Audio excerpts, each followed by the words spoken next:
Hello ladies and gentlemen, welcome back to Uncle Matt's Cookery Lessons. I'm going to be baking some sea bream in a salt crust. It's an ancient technique and it is fantastic.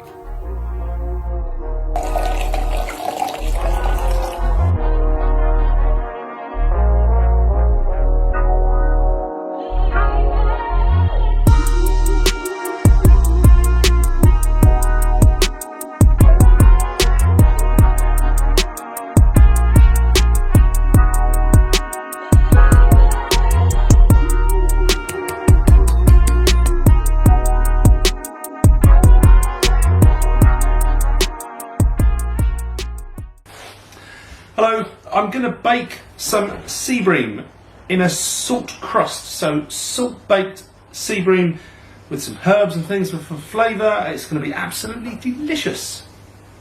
Alright, let's get cracking on with this. So you need a bowl big enough to fit all the salt in, and then also to be able to mix in the egg whites and water that we're going to need. So while you're combining that, you want to get something a bit like wet sand, something you could make a sand castle out of.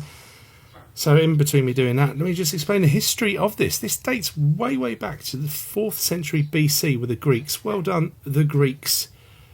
Philosophy, mathematics, you know, well done. And salt-baked fish. So you can see me adding some water to it. Keep going, and I'm thinking, so this recipe isn't exact. Obviously the recipe's in the description as always, but I'm just going, keep going until I can make it sort of form a shape. Yeah, there we go, like a giant snowball. Yes. And then will it flatten out? Will it hold its shape? It will. And of course the egg white that's in this is going to make extra certain that when it does bake, it really forms a very tight crust that will keep all of the moisture inside. So here's some flavours to go inside the cavity, inside this beautiful sea bream that I got from work. Scaled and gutted very nicely. So just a couple of slices of lemon, some herbs. Love dill, especially with fish. Not such a big tarragon fan, but if you like the tarragon, get that in there. I've got some parsley because that's the greatest herb there is, and a little bit more lemon will fit in there. And then, yeah, I think that's about full now. You can't get anything else inside that. You could put some other spices in there if you want. If you want to make it really fragrant, you know, it's you could do lots of things with this fish. Get lots of different flavours in there. So there you go, 2 of those looking really nice and snazzy. Well done. So get a tray. Just make sure your tray is big enough to fit the fish on, and then create a layer of salt that will at least be the base of the fish. I'm going to sort of, I don't know, not quite a centimetre, not quite half an inch. That doesn't really matter, as long as it's going to hold its form. And I'll use up the last bits of the herbs and the lemon. Again, more flavour, more fragrance. So sit your fish upon that, top to tail, looking really nice. And now we're going to cover the top of them. Some recipes will do this where they leave the head and the tail exposed. But in my mind, I'm thinking now, I want to make sure there's not a single bit of moisture escaping as steam while this is baking in. I want it all to be kept inside, so I'm going to completely encase. And I'm being pedantic. And also what I'm trying to do is recreate the shape, partly because it will look nice, but also when you want to cut this open later on, you want to know which bit is the fish and which shape it is. So it's going to be obvious to tell where they are because you can see. And now I'm taking extra care. Right, all those little bits at the bottom, make sure there's not one little bit exposed. That final little bit of fanning around, making sure it's nice. And there you go, 25 minutes. And they're done. Let them rest for a few minutes. Time to quickly pan, fry, steam some asparagus. So hot, bit of olive oil, splash of white wine. Get a lid on that. Let that steam finish off cooking those beautiful, lovely asparagus spears. Here we go, that was me just checking the internal temperature. You want it to be that, 62°C, 143 Fahrenheit. You could go a little bit less, you can go a little bit more. It'll be alright. But not too much. If you go too much more, you're going to have some dry fish. And this is the exciting bit. I was thinking, now will it come off then? as one big piece of salt. I think, oh, I think it will. It's going to look really snazzy on the telly. Get excited. And oh, never mind that bit. But still, it's still going to come away. Well, yes, there we go. So I think if you've got a big enough table and board to put that on, you do that at the table in front of your guests. They're going to be so impressed with you. Or just do it in your kitchen and then take it in after. But oh, doesn't it look lovely? So I'm just thinking, okay, be careful, because this is an awful lot of salt. And the whole time I'm thinking, I wonder if this is actually going to make it a video. I wonder if I'm going to take a bite of this and it's just going to taste like salt and nothing else. But as you're watching it, I think you could probably guess it tasted all right. So let's just get around that bit and let's take that piece off. There we go. Now we're cooking.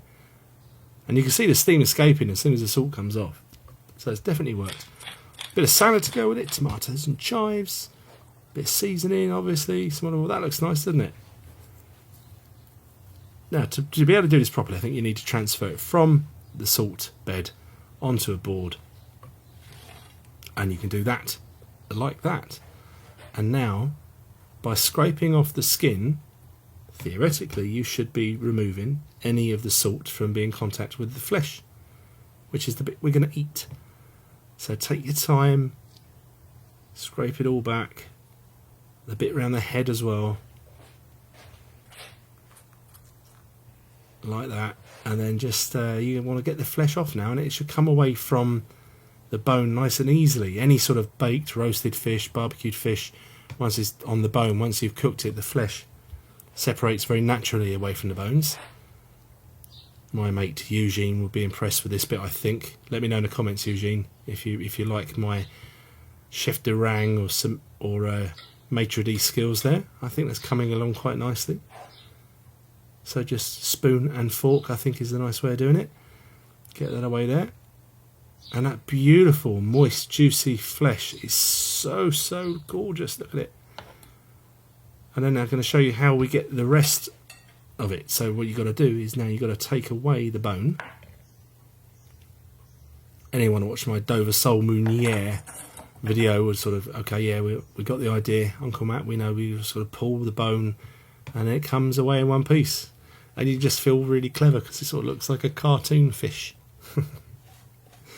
But now we've got to get the skin off it. And of course there's still a load of salt stuck on that, so rub that off.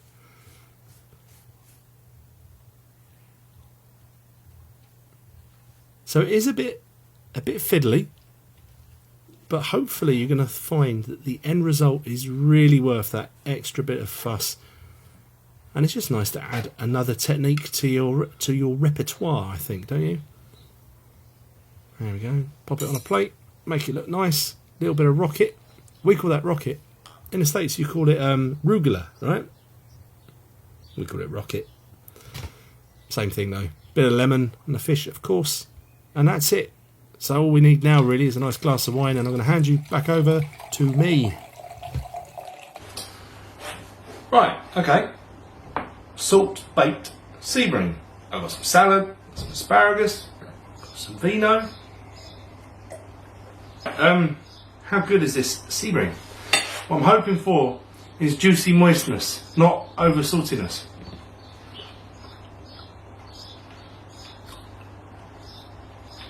That's great. Oh my god, it's so nice. I mean, I've roasted whole fish before, and it's nice, you know, get a roasted flavour. But you got some dry fish you're picking the bones out of, you know. This is juicy and moist and gorgeous.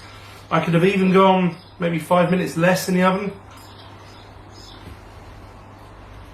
And you know, yeah, the fragrance of the herbs and the lemon. Oh yeah. Okay, that is definitely worth doing. I'm doing that again. Anyway, that is how to salt bake a whole fish. Be it sea bream, bass, salmon, you know, whatever you want. Wonderful. Oh yeah. So I'll see you in the next one. Coming soon. Bye.